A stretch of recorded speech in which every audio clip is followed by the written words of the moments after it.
price of trust. Chapter 1. The Request. Sarah leaned back in her chair, watching the sunset through the kitchen window. The soft, golden light spilled across the table, casting a warm glow on the home she had worked so hard to build with her husband, Michael. Their life together was comfortable, filled with the contentment that comes from years of shared dreams and mutual respect. But tonight, that comfort was shattered by a single, unexpected request. "Sarah, I need to talk to you about something important," Michael said, his voice unusually tense as he entered the kitchen. Sarah looked up, noting the furrow in his brow, a sign that something was troubling him. "Of course. What's on your mind?" she asked, trying to keep her tone light, though a knot of unease was already forming in her stomach. "It's Lisa," Michael began, pausing to gauge her reaction. Sarah's expression remained neutral, but inwardly she braced herself. Lisa, Michael's younger sister, had always been a point of contention in their marriage. While Sarah cared for her, she couldn't ignore the fact that Lisa had a history of poor financial decisions and a tendency to rely on others to bail her out. "What about Lisa?" Sarah prompted, her voice steady. "She's in trouble, Sarah. She's about to lose her home. She needs $20,000 to cover her mortgage or she'll be out on the street," Michael explained, his words tumbling out in a rush. Sarah's heart sank. She knew where this conversation was headed, and it wasn't a place she wanted to go. "And she's asking us for the money?" Sarah asked, though she already knew the answer. Michael nodded. "She doesn't have anyone else to turn to. I know it's a lot, but she's family, Sarah. We can't just let her lose her home." Sarah took a deep breath, trying to process the request.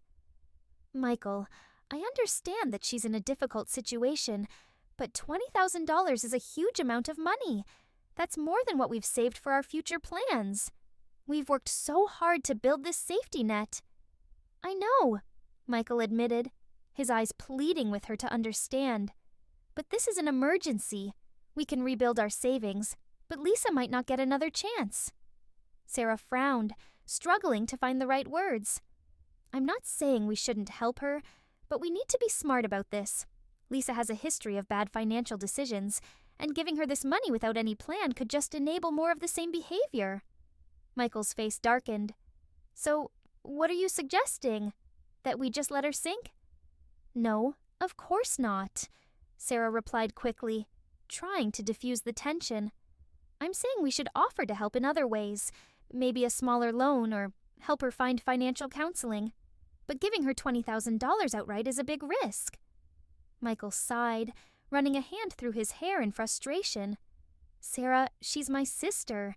I can't just stand by and do nothing. She's family, and family helps each other." "I get that," Sarah said, her voice softening. "But we're a family too, Michael. We have to think about our future, our stability. It's not just about the money. It's about what this could mean for us." Michael's eyes hardened. "So you're saying you won't help her?" Sarah hesitated, knowing how much this meant to him. "I'm saying we need to find a solution that works for everyone. Let's talk to her, see if there's another way." But Michael wasn't satisfied. He shook his head, frustration simmering just below the surface. "You're not listening, Sarah. She needs this money, and she needs it now. If we don't help her, who will?" Sarah felt a pang of guilt, but remained firm. "I'm listening, Michael, but I also have to be practical. We can't jeopardize our future over this." Michael stared at her, a mix of anger and disappointment in his eyes. "I can't believe you're being so selfish." The word hit Sarah like a slap. She opened her mouth to respond, but no words came. The air between them thickened with unspoken tension, and for the first time in their marriage, Sarah felt a deep, unsettling divide between them. Chapter 2. The Ultimatum. The next few days passed in a haze of tension. The once warm and loving atmosphere of their home was now filled with a chill that neither Sarah nor Michael knew how to dispel. They went through the motions of their daily routines, but the easy camaraderie they once shared was replaced by strained silences and curt exchanges. Michael spent more time at work or on the phone with Lisa, while Sarah found solace in the company of her best friend Evelyn. Over coffee at their favorite cafe, Sarah finally confided in her. "Michael's barely speaking to me," Sarah admitted, stirring her coffee absent-mindedly. "I don't know what to do, Evelyn. I feel like I'm being reasonable, but he sees it as me turning my back on his family." Evelyn, a no-nonsense woman with a sharp mind and a kind heart, listened intently. "It sounds like you're both under a lot of pressure. Money is always a sensitive issue, especially when it involves family." "I know," Sarah sighed. "But $20,000? That's our safety net, Evelyn. What if something happens to us? What if we need that money?" "You're right to be cautious," Evelyn agreed. "But have you tried to see it from Michael's perspective? He's probably feeling torn between his loyalty to you and his obligation to his sister." Sarah nodded, guilt gnawing at her. "I have, and I get it. But I can't shake the feeling that giving Lisa this money would be a mistake. She hasn't proven she can manage it responsibly." Evelyn leaned forward, her expression thoughtful. "Have you talked to Michael about setting some conditions? Maybe offer a partial loan with clear terms? That way, you're helping Lisa without completely draining your savings." "I suggested that," Sarah replied, frustration creeping into her voice. "But Michael insists that Lisa needs the full amount, and anything less wouldn't solve her problem." Evelyn frowned. "That's a tough spot. But Sarah, you can't let this destroy your marriage. At the end of the day, you and Michael need to find a way to agree on how to handle this." Sarah knew Evelyn was right, but the thought of compromising still filled her with dread. She didn't want to lose Michael, but she also didn't want to sacrifice their financial stability for a decision she believed was unwise. Later that evening, Sarah decided to try once more to reach a compromise with Michael. She found him in the living room, staring blankly at the television. "Michael, can we talk?" she asked softly, sitting down beside him. He didn't look at her, his gaze fixed on the screen. "What is there to talk about? You've made it clear where you stand." Sarah bit her lip, fighting back the frustration that was building inside her. "I don't want us to fight about this. I'm willing to consider helping Lisa, but we need to agree on a plan that works for both of us." Finally, Michael turned to face her, his eyes tired and filled with sadness. "Sarah, she's my sister. I can't turn my back on her. If you won't help, then I'll have to do it on my own." Sarah's heart skipped a beat. "What do you mean by that?" Michael sighed heavily. "If you can't support me in this, then maybe we need to reconsider our relationship. I can't be with someone who doesn't understand the importance of family." The words hung in the air, heavy and final. Sarah stared at him, unable to believe what she was hearing. "Are you saying you'd leave me over this?" Michael didn't answer immediately. When he finally spoke, his voice was low and strained. "I don't want to, Sarah, but I can't live with someone who doesn't have my back when it comes to my family." Tears welled up in Sarah's eyes, but she blinked them away, refusing to cry. "Michael, I love you, and I've always supported you. But this is different. This isn't just about family. It's about our future, our stability. And I'm telling you that my family is part of my future," Michael shot back, his voice rising. "If you can't see that, then maybe we need to take a break and think about what we really want." Sarah felt as though the ground had been pulled out from under her. The man she had loved and trusted for years was now threatening to walk away over something she believed was a matter of principle. She wanted to scream, to beg him to stay, but her pride and sense of self-preservation held her back. Instead, she nodded stiffly, her voice barely above a whisper. "If that's what you want, Michael, then maybe we do need some time apart."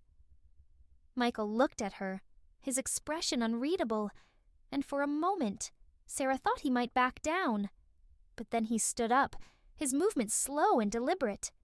"I think it's for the best. I'll stay at John's place for a while." Sarah watched in stunned silence as Michael packed a bag and walked out the door without another word. The sound of the door closing behind him echoed in the empty house, leaving Sarah alone with her thoughts and the unbearable weight of uncertainty. Chapter 3. Reflection. Asterisk asterisk. The days that followed were some of the longest and loneliest Sarah had ever experienced. The silence of the house was deafening, each creak of the floorboards a reminder of Michael's absence. She went through the motions of her daily life, but everything felt hollow, as though a part of her had been ripped away. She avoided calls from friends and family, not ready to explain why Michael wasn't home. Only Evelyn knew the full extent of what had happened, and even then, Sarah had downplayed the severity of their argument. It wasn't until a week later, while sitting in the quiet of their bedroom, that Sarah allowed herself to fully confront the situation. She had never imagined that their marriage could be tested in this way. They had faced challenges before, but nothing had ever come close to this. As she sat there, staring at the empty side of the bed where Michael used to sleep, Sarah felt a deep sense of sorrow. She missed him, missed the sound of his voice, the warmth of his presence, the way he could make her laugh even on the worst days. But beneath that sorrow was something else, a flicker of anger and resentment that she couldn't ignore. Why had it come to this? Why had Michael put her in a position where she had to choose between him and her principles? Why couldn't he see that she was trying to protect them both? She wanted to believe that they could work through this, that their love was strong enough to overcome even this rift. But as the days passed, the doubts grew louder in her mind. What if they couldn't find a way back to each other? What if this was the end of everything they had built together? Unable to bear the uncertainty any longer, Sarah picked up the phone and called Evelyn. Her friend answered on the second ring, her voice warm and comforting. "Hey, Sarah. How are you holding up?" Sarah hesitated, then took a deep breath. "Not great, if I'm being honest. I've been thinking a lot, and I don't know what to do, Evelyn. I feel like I'm losing him." Evelyn sighed softly. "It sounds like you're both hurting. Have you talked to him at all since he left?" "No," Sarah admitted, her voice thick with emotion. "I've been too afraid. What if he's already decided that he doesn't want to come back?" "You won't know until you talk to him," Evelyn said gently. "But Sarah, you need to be honest with yourself too. This isn't just about the money or Lisa. It's about trust and respect. Do you feel like Michael has respected your feelings in all of this?" Sarah thought about it, and the answer was painfully clear. "No, I don't. I feel like he's dismissed my concerns and made me out to be the bad guy for wanting to protect our future." "Then that's something you need to address with him," Evelyn advised. "You both need to be willing to listen to each other and find a compromise that works for both of you. But that can't happen if you're both too afraid to have the hard conversations." Sarah knew Evelyn was right, but the thought of confronting Michael again filled her with dread. Still, she couldn't deny that something needed to change if they were going to salvage their marriage. That evening, Sarah sent Michael a text, asking him to meet her at a cafe they both loved. It was a place filled with memories of happier times, and she hoped it might help break the ice between them. Michael responded quickly, agreeing to meet the next day. The anxiety gnawed at Sarah all night, but she knew that this conversation was necessary, no matter how difficult it might be. ###*** Chapter 4. The Heartfelt Apology ****. The following day, Sarah arrived at the cafe early, choosing a quiet table near the back. She ordered a coffee, though she barely touched it, her nerves making it impossible to enjoy. She kept glancing at the door, her heart racing each time someone walked in. When Michael finally arrived, Sarah felt a mixture of relief and apprehension. He looked tired, with dark circles under his eyes, but there was also a softness in his expression that she hadn't seen in weeks. He sat down across from her, his movements tentative, as though he wasn't sure how to proceed. For a few moments, they sat in awkward silence, neither of them knowing how to start. Finally, Michael broke the silence. Sarah, I'm sorry. I'm sorry for how I handled everything. I've been thinking a lot, and I realize I wasn't fair to you. I put you in an impossible position, and that wasn't right. Sarah felt a lump form in her throat, but she forced herself to stay composed. Michael, I understand that you were trying to help Lisa, and I never wanted to come between you and your family. But I felt like you weren't listening to me, like my concerns didn't matter. I know, Michael said, his voice filled with regret. I was so focused on helping Lisa that I lost sight of what was most important, us. I should have trusted you more, and I should have been willing to find a solution that worked for both of us. Sarah blinked back tears, the relief washing over her like a wave. Michael, I don't want to lose you, but I also can't ignore my instincts. We need to be a team, to trust each other and make decisions together. Michael reached across the table, taking her hand in his. You're right, and I want to do better. I don't want to lose you either, Sarah. I love you, and I'm willing to do whatever it takes to make this right. Sarah squeezed his hand, feeling a glimmer of hope for the first time in days. Let's talk to a financial advisor, someone who can help us figure out the best way to help Lisa without jeopardizing our future. And let's set some boundaries, together, so that we can protect our marriage and our finances. Michael nodded, a small smile tugging at the corners of his mouth. That sounds like a good plan. I'm willing to do whatever it takes to make things right between us. They spent the next hour talking openly, sharing their fears, their hopes, and their plans for the future. It wasn't an easy conversation, but it was honest and filled with a renewed sense of commitment to each other. As they left the cafe, walking hand in hand, Sarah felt a weight lift from her shoulders. They still had a long way to go, but for the first time in what felt like forever, she believed that they could find their way back to each other. Chapter 5. The Resolution. In the weeks that followed, Sarah and Michael worked together to rebuild their relationship. They sought the advice of a financial advisor, who helped them create a plan that allowed them to help Lisa in a way that was both responsible and sustainable. They offered Lisa a smaller loan with clear terms and conditions. And while she was initially upset that it wasn't the full amount she had asked for, she eventually came around.